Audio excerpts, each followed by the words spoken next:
Welcome to the Outsmart Burnout Podcast. I'm your host, Dr. Zaria Rubin, a functional medicine doctor, an international speaker, and a burnout badass because I've been there myself. After walking away from my own high-stress medical career, I discovered how to break free from burnout to reclaim my passion, purpose, and joy. And now I'm here to help you do the same. From science-backed tips to time-saving hacks, and hopefully some aha moments that just might change your life. So sit back, relax, and let's do this. Dr. Sasha Shillcutt is a cardiac anesthesiologist, entrepreneur, author, and international speaker. As the founder of Legacy Collective and Brave Enough, she has led sold-out women's leadership events worldwide, coached thousands of women, and built a global community dedicated to connection and growth. Featured in Forbes and more, Sasha is a TEDx speaker, two-time author, and host of the Brave Enough Show podcast with over 400,000 downloads. I feel so honored to be in the presence of such amazing greatness. And we are so lucky to have Dr. Sasha here with us today on the Outsmart Burnout podcast. Welcome. Thank you for having me. I just love talking to you. I feel like you're one of those people that you and I could just talk all day, and it would range from hilarity to venting to deep to back to hilarity. Well, that's kind of exactly how all of my interviews go on this show. So we're in the right place. I was so fortunate to be on your show, and I can't wait for that episode. So yeah, there's so much we could cover. We were just chatting about this before I hit record that, you have so much to share and to offer us. But I want to take a little bit of a different route today and focus on maybe some things that we don't always shine a light on. I want to talk about your journey, of course, and how you burnt out as a physician, because I think it's so important for us to share our personal stories, how you made your way back, and then how you've created this incredible, community and real collective and place for women to gather and feel connected to other women, because I think that's really lacking in our world today, especially with just how isolated we all are with technology and social media, and we're super connected, but we're not really connected. And then, of course, I saw Enneagram in your bio, and I was like, okay, I'm obsessed with all things Enneagram, personality test, etc. So we're going to dive into all of those things, and of course, anything else that's on your mind. But let's go back to the beginning. And you have such an impressive academic and clinical career, and you're a mom, and you have 4 kids. Like, oh my God, it just seems almost impossible. But you also did burn out in the midst of all of this. Yeah. So what was the moment for you when you realized, okay, I have everything. Like, I have everything going for me. I have this amazing, incredible, great life, so successful on the outside, but something has to shift. Something has to Yeah. change, because this is not sustainable. Yeah.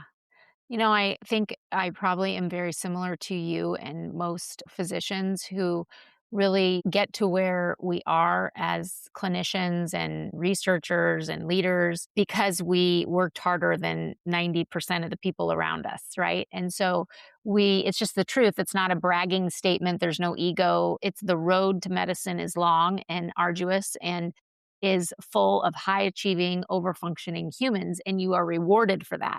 And so the more I achieved and the more I worked hard, the more I overachieved, the more I overfunctioned, the more burned out I became, the more success I had. And success feels good on the outside. When you're fitting in, when you're getting published, when you're getting NIH grants, when you're speaking on stages, it feels good to your ego. And then you become successful at this level that requires 150 per 200% FTE, which is unsustainable. And it's unsustainable for your mental health and your well-being. At some point, you will fall apart. You will either become addicted to something or marriage or your relationships will fall apart, or you will burn out and become anxious, depressed, and have mental illness. I mean, that's just the truth of it. We like to think that we're these robo physicians who can just work, work, work, but it just only goes so far. And so when that happened to me, I had 4 children at home. I had been married for, you know, 13 or 14 years at that point. I had several outside successes, and yet inside, I was crumbling. I was very unhealthy. I was overweight. I could barely, I remember running up the stairs at night to get in bed and read a book to my youngest, and I would be out of breath. And then instead of the messaging that my brain would think like, you should slow down and you should get healthy and you should eat healthy and you should maybe give to yourself some exercise. My brain said, oh my gosh, I'm failing. I'm overweight. I'm unhealthy. It's a spiral, right? Because you just put more pressure on yourself.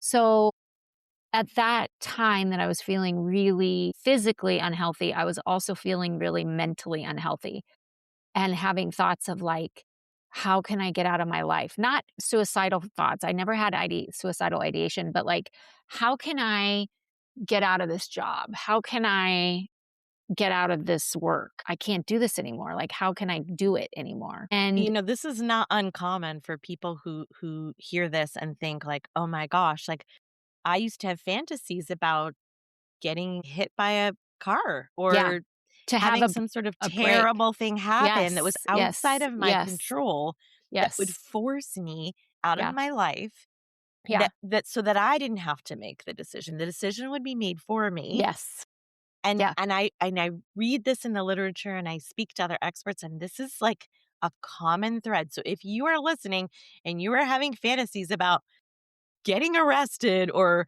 hitting a tree or Or getting ill. Mine was getting ill. What if yes, I get sick and then I have to take, like, a couple weeks off? That would be really nice. I mean, how which is deranged is our thinking? terrible. It's terrible. Well, it shows you how when you are burned out and when you're over functioning, you have lost all self-agency. You don't recognize that you are the person that can say enough is enough. You've lost that because I Yes. had no boundaries. I said yes to everything anybody asked me to do and I would deliver. I mean, I was the person that was, up at 3 in the morning, breastfeeding, reading echo studies and writing grants, like over here with the boppy. I had the boppy on my computer over here and the baby over here. Like this was who I was. And when you get success from that, people expect that of you, right? Like, I mean, I remember the first year I published like 3 papers, and one of the people who my mentor said, well, you should be publishing 5 to 7 papers a year. That has still stuck in my brain where I still think to myself, I mean, I'm just going to be real honest with you. I still have those thoughts of, I'm not enough because I only published 1 paper this year. And I'm a full tenured professor who has published in JAMA and New England Journal, and I don't publish research anymore. But I still publish once in a while, and I'll think, but this is only 1 paper a year because I'm so used to being that overachiever. And so when this hit in about 2014, someone I knew, also a physician, died by suicide. And those 2 things were a real wake up call for me. And I started very simply giving myself 30 minutes a day in the morning before work. I said, I don't know what's wrong with me, but I know something's wrong with me. And I think I need to figure it out. And so I'm going to give myself 30 minutes every morning before I go to work. And sometimes I would cry. I would just sit at the kitchen table and cry with a cup of coffee. Sometimes I would journal. Sometimes I would walk. Sometimes I started lifting weights. I started going to an exercise class. I started claiming my own agency. And when you start pulling back your time and gifting it to yourself, you start to see things very clearly. Like it's like living in portrait view.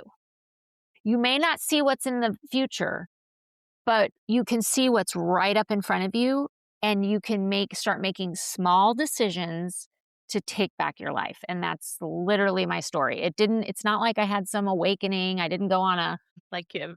Like, yeah, exactly. Yes, but I can't. Yeah. So, well, thank you for sharing that. That's very impactful. And like you said, it doesn't have to be dramatic, but I mean, it was also a colleague, Mm. It was taking a their own it life. And was, it was. and that's pretty dramatic in terms of a wake-up call, and I've also had pretty dramatic wake-up calls that were sort of required to snap me out of this, but I wanna just go back for a moment to something that you said because I think it's a really interesting distinction, and we can dig into it a bit. Overachieving and overfunctioning.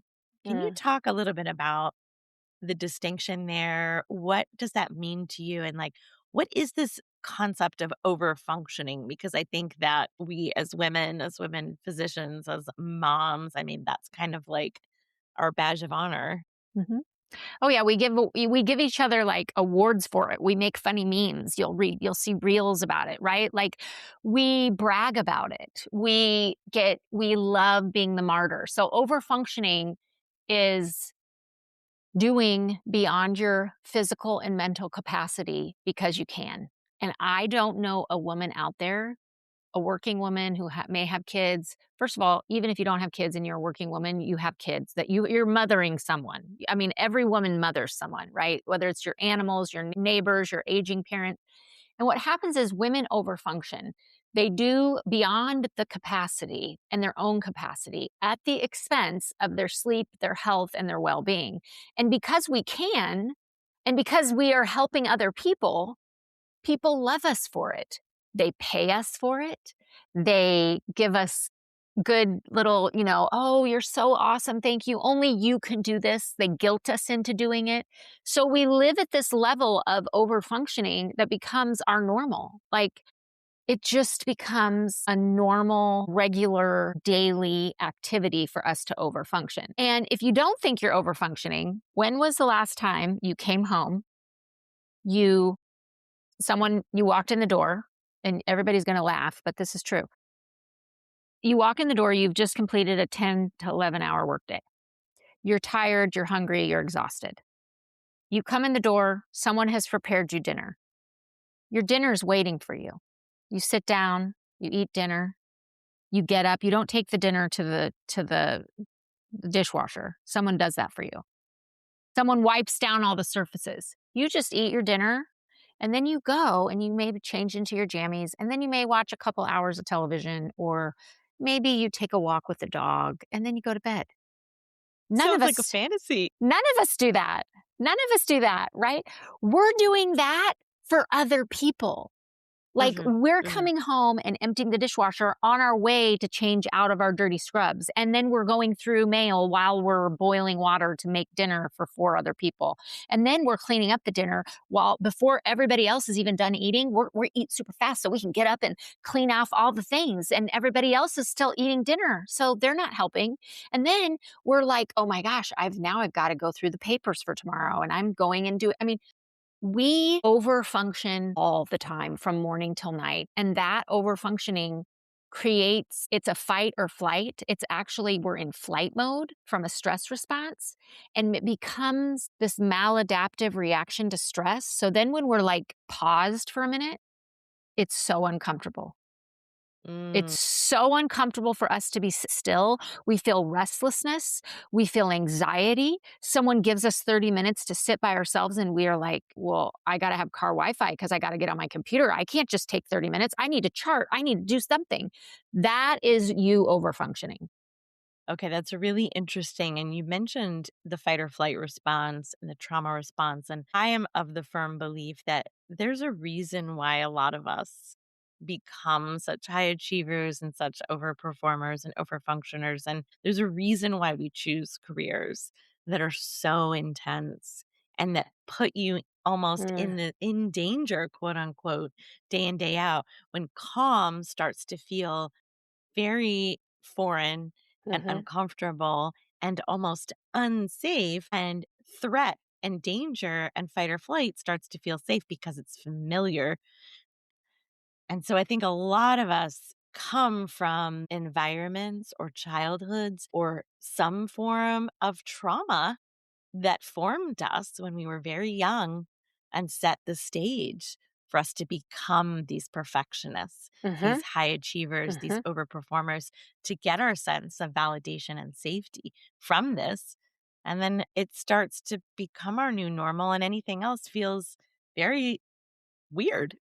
Very weird. And when we're helping, when it's under the guise of helping others, it can become a maladaptive response to not helping yourself. And helping yourself takes courage, and it takes clarity, and it takes investigation, and it takes a pause. And it feels so unnatural, and so we just go back to helping other people. We go back to emptying the dishwasher. We go back to charting. We go back to adding on the last case, seeing the next patient, taking the extra call, because that is so much easier than having to sit with ourselves and work on a limiting belief or sit in our inbox and say no to 5 things that came in that day. That takes energy and ATP. So we don't have it. So we'd rather just burn it doing other things for other people than actually sit with ourselves and rest and investigate. Think that a lot of women would rather stay busy and stay over functioning than have 30 minutes a day to themselves to what I call pick up the rock and see what's underneath. Absolutely. I mean, if you're always in constant motion and you're running as fast as you can and you're doing all the things for all the people, you don't have any time or capacity to just slow down, stop, and really experience maybe some very uncomfortable emotions or process very difficult traumatic situations. I mean, we see this in medicine. We see this reflected in like the show The Pit of like you're just bombarded with trauma after trauma after trauma, and it's kind of normalized and there's no processing of that. No, There's no time to process it. You just have no. to take it and move on. And I wasn't very good at that, and I wasn't capable of that, Mm, which was in a way, it's what burned me out, and it's in a way what saved me because I, mhm, ended up mhm, extricating myself from medicine before mhm. it was too late. But I think for a lot of people, it's just they're just on that Yeah. hamster wheel and go, go, go, go, Yes. go. Yeah. Well, and I love that you said it burned you out and it saved you because I call burnout the rock bottom, which is exactly where you want to be. So when someone comes to me and they're like, I need your coaching or I need to come to your conference or I need something because I can't do this anymore. I always say, thank God. Because Yay! now it's so bad that you're at your rock bottom and now you will make Mhm. changes because when you're just stressed and overfunctioning and you're moving that margin towards burnout, the bar is starting to slide, you just keep going. You just drink more caffeine, right? You just eat more chocolate. You just take more, you just keep propping yourself up until you get to that place of burnout. And burnout is a good place to be because it's our rock bottom as physicians. And when we hit our rock bottom, that's when we are willing to say, something's got to give, something's got to change. That was for me what happened. And, I spent 30 minutes with myself for a solid year, and I did 2 things that I tell people that worked for me, and they may or may not work for you. The first thing I did was I got a whiteboard and I put it up in my office, and every single thing that came into me that year that was an ask, if I said no to it, it was my year of no. I wrote it on the whiteboard. And at the end of that year, I had a whiteboard full of things that I had not achieved, but that I had said no to. And it was so overwhelming that I had to erase it halfway through the year. I had to start fresh. And it was a reminder to me that 2 things were happening. Number 1, no wonder I had burned out. Look at all the things that I was trying to do in my life. And the second was people still asked me. I said no to all these things and I was still invited to give talks. I was still invited to write papers. I was still had colleagues that wanted to work with me because I had this limiting belief that if I said no to anybody, I would disappoint them and they would never want to ever work with me again or I'd get a label of being lazy or Mhm. whatever. That didn't happen. That doesn't happen. Okay? So it was proof and the second thing that I did that I wrote down all my years of no is at the end of that year I was like, wow, I am a lot better. I am sleeping better. I've lost some weight. I can run up the stairs now to read a book to my son. I go on dates with my husband again. I had not done that in years. and but I'm lonely. So what I found under the rock was different. It's like I evolved into the next thing I needed to work on, which was community with other women.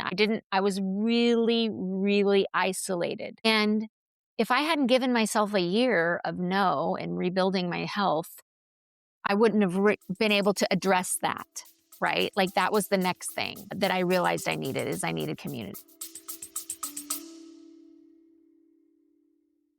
Hey, quick pause. If you're a female physician listening to this episode, but your mind is racing, your shoulders are up by your ears, and you often feel like you have heart palpitations, if you're up late replaying a tough case from earlier that day, unable to fall asleep, if you're dreading your next shift and snapping at your husband and kids, you might even be starting to wonder, why did I choose medicine? Did I choose the wrong career? And believe me, I've been there. And I created something tailor made for you, the SOS session, Step Out of Survival Mode. It's a 90-minute intensive single session because when you're stressed and burned out, a long coaching program or endless trainings just feel like one more thing on your to do list that you can't finish. And I get it. I'm a Harvard trained neurologist who walked away from clinical medicine for many of these same reasons. In our deep dive session, we'll use my RISE framework. Recognize what's keeping you stuck, investigate your stress patterns, shift your nervous system, and finally learn to embody regulation as your new normal. You'll go from shallow breathing and dreading every shift to finally exhaling, being present with your family, and remembering why you love medicine in the first place. Go to drzaria.myflowdesk.com to learn more and claim your session.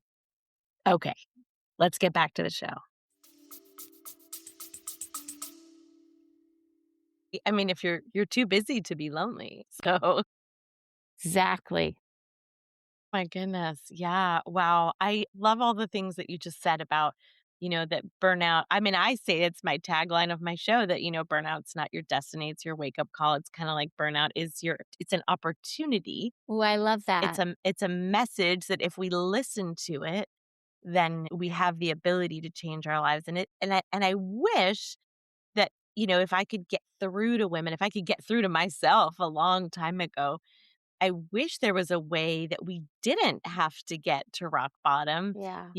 to recognize some of the earlier signs and symptoms and warning signs. And I always tell people to, pay attention to your check engine light kind of thing and don't ignore it and keep driving. Is there anything that you would tell people, if you're experiencing this, I always say to folks too, if you suspect you might be burned out, you're probably burned Yeah. out. Yes. Well, for me, I love my family, and I think most of us love our family so much. I mean, I don't know a woman physician out there who wouldn't lay down their life for their family. And a red flag for me, a yellow flag actually, is when a simple ask from my family, who I may spend an hour or two a day with, versus my patients who I spend hours with. If a simple question makes me angry, it's a red flag. If I pull in the house and I don't wanna get out of the car because I don't wanna face the people that I actually should have the most patience for, it's a red flag that I'm burning out. When my husband approaches me and says, "Hey, what do you wanna do for dinner?" And I just lose my you know what, like, lose it. That is a yellow flag. Like, if the people that we're supposed to have the most empathy for, the most compassion for, the best of us, if we're supposed to save the best of us for them, and they're getting the scraps and they don't even wanna approach us at night, that is a red flag. That's a yellow flag for me. Like, I know, like, I'm doing too much. I gotta back off and I gotta cancel the next 2 weeks of what I'm doing? And I have had to do that. I've had to and I wanna normalize that for a minute because I think this is really important, Zara. I think people we put so much stock behind our commitments, and I appreciate that. But there are times when you are burned out. If you are burned out, you need to cancel your commitments. It is Mhm. it is like telling a patient who has pneumonia, "You can't take this trip and get on an airplane, and your lung pressures won't handle it, so you can't do that." That's no different than telling somebody that's overcommitted, overfunctioning, and burned out, "You gotta cancel the next month of commitments." You have to do Yeah. it. Yeah, and people say, "Oh, but I can't, but I can't." You can, You and, can. the world's not gonna fall apart, people will survive, people will get by without you, and, it's just we sort of think that sometimes that, we're at the center of the universe and nothing oh my god, if I don't go to this thing, it'll be fine. It'll be fine. Um, and yeah, that is kind of my mantra that I teach and that I talked about in my TEDx, which is do one thing less. And it's just like we're always trying to do one thing more. We're always trying to cram more onto I our love plates. that We're always message. trying to add, well, I can just squeeze in this one extra thing or this one extra errand or like, and my analogy is like you're piling all these dishes when you're clearing the table and you're trying to pile that one last dish on and then everything crashes to the ground. And it's Yeah. like if you had just left it on the table and not picked it up, things would have been better. And I think we need to really help women embrace that, embrace saying no. And I know that you have a whole book on it, Yeah. called Brave Boundaries. And yeah, I would love to hear any insight or advice from that because I know boundaries are so tough. And we have a phenomenal podcast episode on boundaries. It was actually our first podcast episode, and it's still the one with the most downloads I love that. because obviously people want to hear about boundaries and Yes. being able to say no, being able to create a boundary, hold a boundary, like enforce a boundary. All those Right. things are really Yeah. tough for us, especially as people pleasers, as yes women, So any words of wisdom you have for us on boundaries would be much appreciated. It's interesting because I wrote the book, Brave Boundaries, after I burned out a second time. The first time I burned out in 2014, I burned out because I was doing what everybody asked me to do all the time, every day. And I had no language around saying no. And then the second time I burned out, I was really ashamed of it because I was a coach. I had built a huge community for women physicians. And I burned out the second time. I say the first time I burned out doing things that I didn't really love doing. The second time I burned out doing everything I love doing. And that's now what I work on as a person all the time because I've designed my life to be things that I only want to do. And when you can easily burn out doing things you only want to do. So you can burn out doing too much of what you love. So, the sun burns if you get too much. So does everything you love will become bad if you do too much of it. So I wrote the book Brave Boundaries because I recognized in 2020 when I burned out again doing all the things I love that there were so many women to help. There were so many people that needed me and I just found myself in this again, burned out. And I was so embarrassed and ashamed that I'm like, I'm the burnout person and now I'm burned out. How did this happen? And I'm like, It's like, it's like, "Physician, heal thyself. yes, Practice what you yes, preach." And you're like, yes. "How did I let this happen?" Yeah. I hear you. And I recognized that I had set really good boundaries with other people, but I had not set boundaries internally for myself. And that is what Brave Boundaries is really about. It's about doing a self inventory of the boundaries that you need according to what you love doing and what can easily become overfunctioning in the areas that you love. And so I take you through a workbook really of just identifying like your phone. Do you come in the house and put your phone down and walk away from it? Or does your phone go every single place you go? What is the feeling that comes up when you leave your phone on the counter and you don't have your phone? it's just it's all the ways that we need to have internal boundaries for ourselves so that we can stay healthy. Boundaries are kind. Boundaries are being kind. It's being kind to you and being kind to other people. It's being very clear on what you can and cannot do. I have, for example, I love speaking. I love public speaking. I love keynote speaking. I love traveling and doing that. However, there's been a couple years where I have really overfunctioned in that area because I love it, because I want to say yes to everybody. And by the end of the year, I am a pile of poo, and I'm just like, "Oh my gosh, I gotta go give this talk and I gotta inspire people. I gotta get on a plane." I mean, that's not the keynote speaker you want. So now I have a boundary for myself, I have a very set boundary. I give so many talks a year, and I don't care if the 13th talk that comes in will pay me $1,000,000. If I've said yes to the previous 12, it's a no for me because that's my Yeah. boundary. So there's a lot of things that you can really learn about yourself when you start setting internal boundaries. Gosh, wow, I love that, and I think it's so important for folks to realize that, yes, you can burn out more than once. Yes, In fact, you are more likely to burn correct. out again if you have Yes, already burned out, and especially if you don't address whatever the underlying causes or factors or, you know, the dynamics that created the yes, burnout in the first place. And yes. sometimes, you can change the workplace, you can change your job, you can change your environment. But if you haven't changed yourself and addressed those really deep seated root causes, I mean, I saw this with myself. I just kept going from sort of frying pan into the fire Mm, and I was changing the scenery, but what they yeah. say, like wherever you go, there you are. Yes, So yes, if you don't change that internal landscape, you yeah. are going to burn out again. And you can burn out at work, you can burn out in relationships, you can burn out in motherhood too. And that's a Oh, job that you 100%. can't really quit. No, it's so true. It's so true, and I think a lot of women burn out in motherhood because they have mother's guilt, and they Yeah, have that shame. absolutely. And they just shame themselves, guilt themselves into over functioning as a mother. I mean, it's crazy the things that we will do as mothers because we feel like we should, or we feel bad because we weren't there.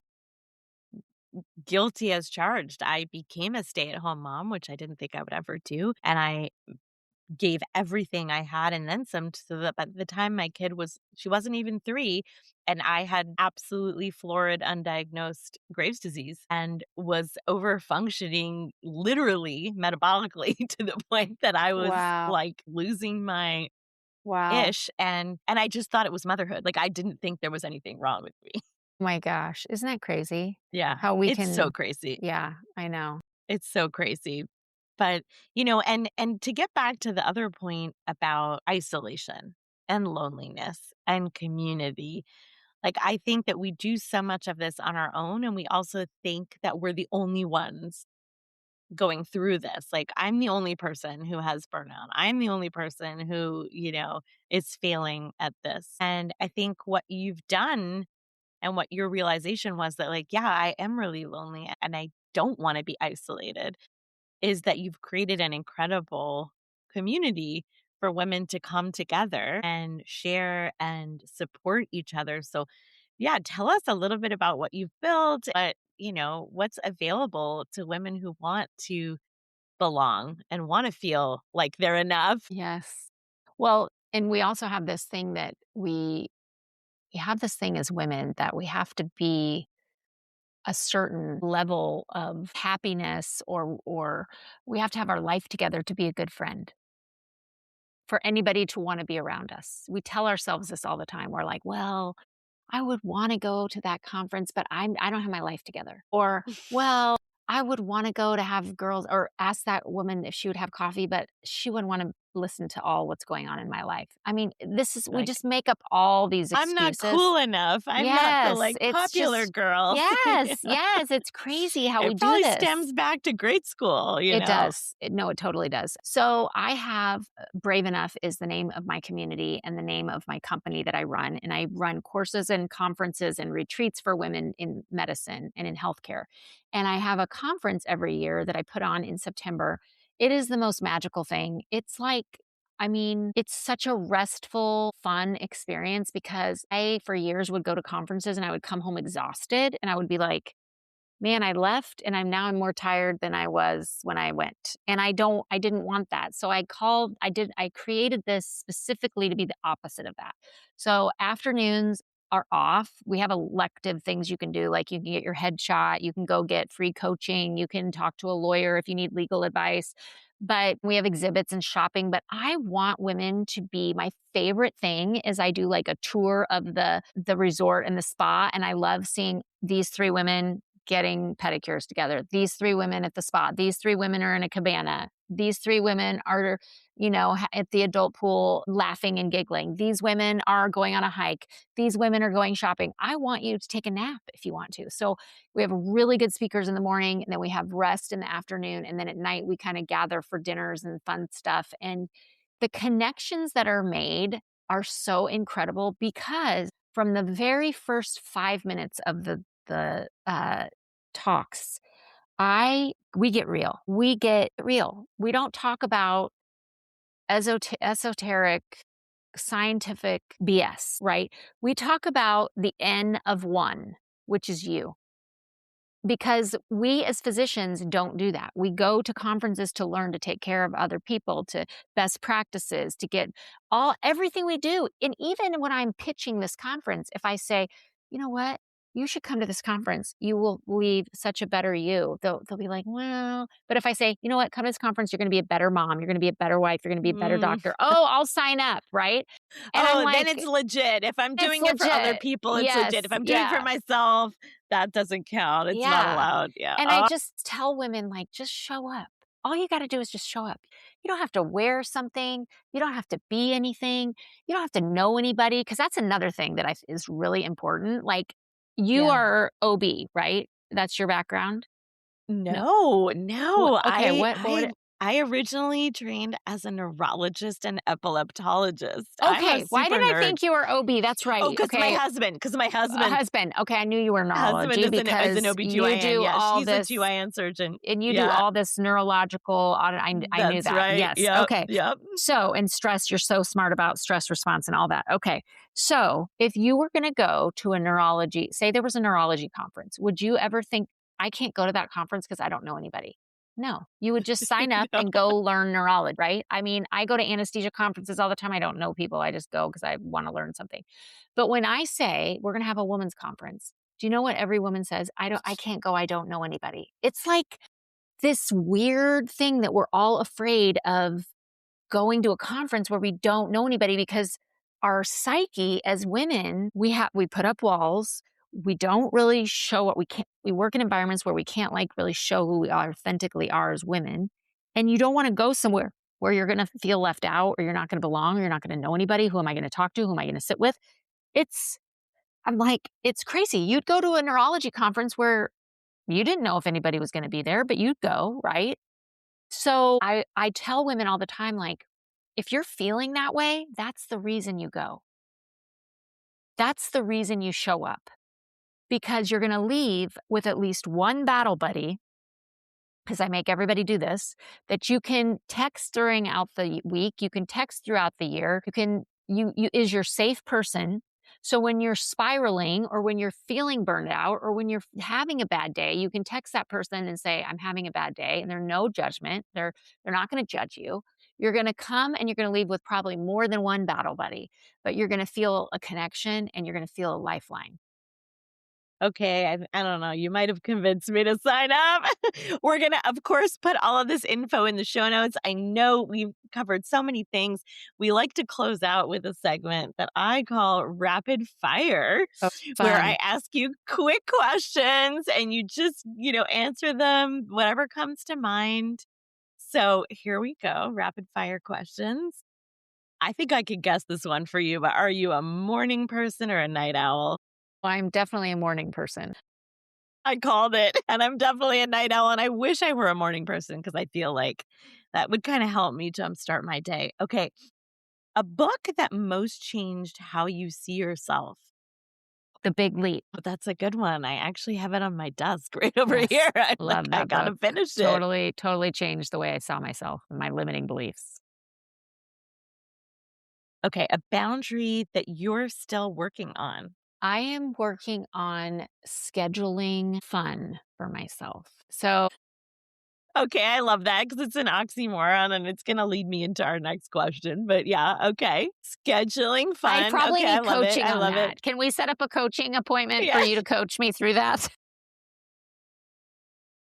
No, but I mean, you know yourself and you know how packed your schedule is and and obviously fun is gonna get pushed off the list. If it's not on the schedule, it's not Yes, gonna happen, yes, right? yes. Okay, that leads me into my next question, which we didn't really get into today. I'm gonna have to have you back on. Your Enneagram type and does it surprise people? I'm gonna guess you're a 3. Okay.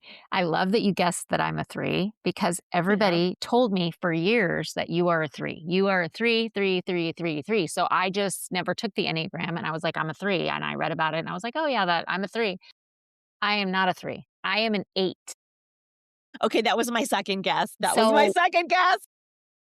once I realized that I was not a 3 and I realized I was an 8, my gosh, I went into the darkest, deepest, tearful, probably 2 week, I don't even know what I was in, like self-therapy because I felt so seen for the first time in my life when I read what an Enneagram 8 was and I read my results because I felt like for the first time in my life, I knew who I was. And I knew I understood myself at such a deep level. And my husband was like, "What was this test? It's making you so emotional." And I'm like, "No, you don't understand. I feel so seen. I understand myself." Like I just kept reading it over and over because I felt like it was like someone on the other end of that PDF saying, "We get you. We see you. We Yeah. see you." Because I thought I was a 3 because that's So what for everybody folks told who me. aren't familiar with the Enneagram, it's well, we're not gonna get into all the details, but it's a sort of a complex analysis of Yes. your Yeah. personality, your tendencies, what drives you, what you're afraid of, what Yes. and threes are sort of the overachievers and the Yes. perfectionists, right? Uh-huh. Very high achieving, and they wear a lot of masks, and they People can always told me that I was a 3 too, and then Yeah, I was what are like, "No, you? I'm a 7." Okay, that's why you think it's funny I have to schedule fun.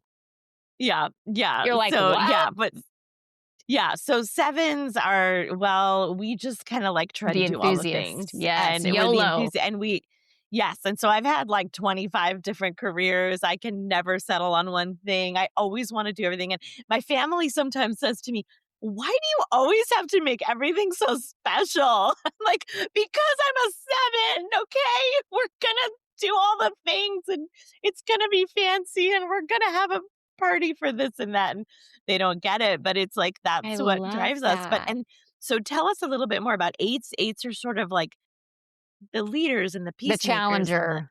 We're the challenge. Ooh, okay. challengers. So we're the challengers, and we, crave autonomy and independence, and our biggest fear is being controlled, I think or my being husband is an eight. yeah, I and think we he's have an a eight. yeah, and we often get confused that we want to control others, but we don't. We just wanna control ourselves. We are very direct people. We can come across as having, a force on the outside, but we're very tenderhearted on the inside, and we care a lot about justice and inequity, and we will stand up for anybody that is being, unfairness really bothers us when people are, so isn't it funny I called my company Brave Enough? Like, now I Yes, look I back and I'm love like, it. I'm such an 8, but I It always thought makes I was so a much 3. sense. Yeah. No, the Enneagram is incredible, and I love that you coach on it and that you help people figure out, like, their type and how that informs, why they might burn out and what they might do and why they might potentially be in the wrong career or in the wrong Yeah. And I don't know that there are a lot of Enneagram 7 neurologists, but No, I don't know any Enneagram 7 neurologists. Or Enneagram 7 physicians, full stop. I know several Enneagram 7 physicians, but Yeah. I will connect you, but it could be Yeah. dangerous. Yeah. Oh my gosh. Okay. Brave or grace, which one has been harder to hold on to? Grace, Yeah, definitely. and that's your first book, Yep, right? yep, yep. Yeah, Yeah, and giving yourself grace is giving probably myself grace. I the give it to other hardest. people a lot easier than I give it to myself. So, yeah. Why are we so hard on ourselves? Well, I think that we are, we are drawn to a profession that is do no harm. It's not do the least amount of harm as you can. It's do zero harm, zero harm. Right? We have campaigns that are called zero harm. So our standard is perfection, and we are so bad at debriefing our failures and our imperfections and accepting it as norm. Okay, what is one thing that you'd tell your younger physician self? Don't let other people define you and define success for you. Just be kinder to yourself and do not let people whose opinions don't matter affect those that do. And last but not least, fill in the blank. A woman is brave enough when she's willing to. Be her authentic self. Okay, I love this so much. This was such an incredible episode. Thank you so much for coming on and sharing your brilliance with us. Where can folks find you? We're going to put all this in the show notes, but if they want to connect, if they want to learn more about your offerings at Brave Enough Collective, your conference, all the things, where should they go? You can go to becomebraveenough.com. The conference is there, retreats, courses, and I love hearing from people. Send me an email. And I always tell people if I could help one woman out of whatever she's facing, I want to do that. So you can just go to Become Brave Enough, or you can follow me on all the Insta social. I'm there too. Thank you for having me. Amazing. So, yes, if you love this episode, if you got something out of it, if you know another amazing, brave woman who would get something out of this episode, please give us a like, a review, share it with a friend today because it really does help more people discover the podcast. And we would just be so grateful. And of course, as always, remember burnout is not your destiny, it's your wake up call.